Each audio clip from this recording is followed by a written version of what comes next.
एक बार की बात है, महात्मा बुद्ध प्रवचन दे रहे थे। प्रवचन में आसपास के बहुत से लोग शामिल थे।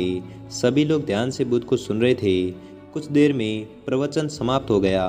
लोगों ने बुद्ध को प्रणाम किया और अपने अपने घर चल पड़े। पर एक युवक वहाँ पर बैठा रह गया। बुद्ध की नज़र उस युवक पर पड़ी तो वे पूछ बैठे, क्या बात है वत्स, कोई जिज्ञासा है क्या? युवक बुद्ध के पास गया और प्रणाम करके बोला, प्रभु मैं बहुत उलझन में हूँ। जितना इस बारे में सोचता हूँ उतना ही उलझ जाता हूँ। कैसी उलझन है वत्स? बुद्ध ने प्रश्न किया। युवक हाथ जोड़कर बोला, प्रभु यह संसार कितना विशाल है। संसार में लाखों करोड़ों लोग निवास करते हैं। उनमें भी एक से बढ़कर एक विद्वान, कलाकार, योद्धा। ऐसे में उन सबके बीच मुझ जैसे सामान्य प्राणी का क्या मूल्य है? युवक की बात सुनकर बुद्ध मुस्कुरा दिए। वे बोले, तुम्हारी जिज्ञासा का उत्तर मिल जाएगा, पर इसमें थोड़ा सा समय लगेगा। क्या तब तक मेरा एक छोटा सा काम कर सकते हो? प्रभु ये तो मेरे लिए गर्व का विषय है कि मैं आपके काम आ सकूं। युवक ने पुनः अपने हाथ जोड़ दिए। आप आदेश करें प्रभु। बुद्ध ने युवक को एक चमकीला पत्थर देते हुए कहा, तुम्हें इस पत्थर का मूल्य पता करना है, पर ध्यान रहे इसे बेचना नहीं है, सिर्फ मूल्य पता करना है। जैसी आज्ञा प्रभु, कहते हुए युवक ने बुद्ध से वह पत्थर ले लिया। उसने एक बार फिर से उन्हें प्रणाम किया और बाजार की ओर चल पड़ा। बाजार वहाँ से ज़्यादा दूर नहीं था। युवक थोड़ी देर में वहाँ पहुँच गया। वह सुबह का समय था, इसलिए बाजार अभी ठीक से लगा ही नहीं था। वहाँ पर इक्का दुक्का दुकानदार ही थे।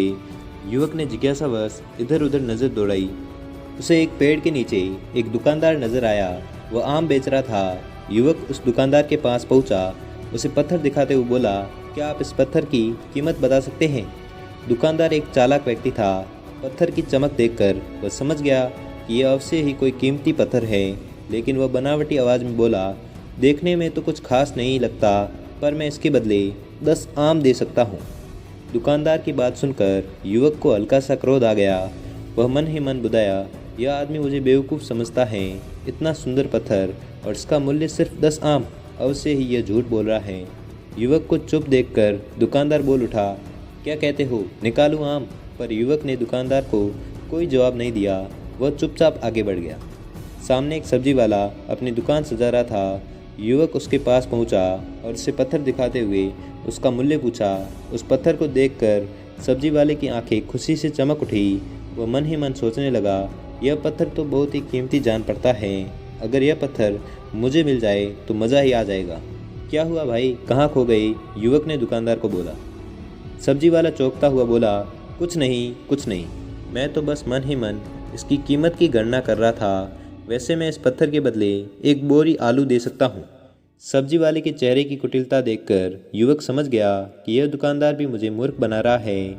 मुझे किसी और से इसका मूल्य पता करना चाहिए। यह सोचता हुआ युवक आगे बढ़ गया। सब्जी वाले ने युवक को पीछे से आवाज़ लगाई, क्या हुआ भाई, अगर आपको यह मूल्य कम लग रहा है तो बताए तो सही, मैं इसे बढ़ा दूंगा। पर युवक ने उसकी बात पर ध्यान नहीं दिया। वह इधर उधर किसी ऐसे व्यक्ति को खोजने लगा जो जानकार हो और उस पत्थर का सही मूल्य बता सके। युवक को लग रहा था कि अवश्य यह कोई कीमती पत्थर है, शायद कोई जौहरी ही इसका मूल्य बता सकता है। यह सोचता हुआ युवक एक जौहरी की दुकान पहुंचा। जौहरी अपनी दुकान को अभी खोल ही रहा था। उसने युवक को अपनी दुकान की ओर आते हुए दूर से ही देख लिया था। साथ ही उसने युवक का हुलिया देखकर ये भी भाप लिया था कि यह कोई गरीब व्यक्ति है जो संभवतः कोई गहना बेचने आया होगा। जौहरी ने हाथ जोड़कर युवक को नमस्कार किया और मुस्कुराकर पूछा, बताएं महोदय, मैं आपकी क्या सेवा कर सकता हूँ? युवक ने बुद्ध का दिया पत्थर अपनी हथेली पर रख दिया और बोला, इसका मूल्य क्या होगा? पत्थर को देखते ही जौहरी उसे पहचान गया कि ये बेशकीमती रूबी पत्थर है जो किस्मत वाले को मिलता है। वह बोला, पत्थर मुझे दे दो, मैं इसके बदले 1 लाख रुपए दे दूंगा। ये कहते हुए जौहरी ने पत्थर लेने के लिए अपना दाहिना हाथ बढ़ाया, पर तब तक युवक ने पत्थर को अपनी मुट्ठी में बंद कर लिया था। उसे पत्थर के मूल्य का अंदाज़ा हो गया था, इसलिए वह बुद्ध के पास जाने के लिए मुड़ गया। जौहरी ने उसे पीछे से आवाज़ लगाई, अरे रुको तो भाई, मैं इसके बदले 50 लाख दे सकता हूँ। युवक को वह पत्थर बेचना तो था नहीं, इसलिए वह रुका नहीं और दुकान के बाहर आ गया। पर जौहरी भी कम चालाक नहीं था। वह उस अनमोल पत्थर को किसी भी कीमत पर अपने हाथ से जाने नहीं देना चाहता था। वह दौड़कर उसके आगे आ गया, हाथ जोड़कर बोला, तुम यह पत्थर मुझे दे दो, मैं इसके बदले 1 करोड़ देने को तैयार हूँ। युवक को जौहरी की बातों में अब कोई रुचि नहीं रह गई थी। वह जल्द से जल्द बुद्ध के पास पहुँच जाना चाहता था। इसलिए न तो वह रुका और न ही उसने जौहरी की बात का कोई जवाब दिया। वह तेज तेज कदमों से बुद्ध के आश्रम की ओर चल पड़ा। जौहरी ने पीछे से आवाज़ लगाई, ये अत्यंत मूल्यवान पत्थर है, अनमोल है, तुम जितने पैसे कहोगे मैं उतने दे दूंगा। यह सुनकर युवक बहुत ही ज़्यादा परेशान हो गया। उसे लगा कि कहीं पत्थर की लालच में जौहरी उसे पकड़कर ज़बरदस्ती न करने लगे, इसलिए वह तेज़ी से आश्रम की ओर दौड़ पड़ा।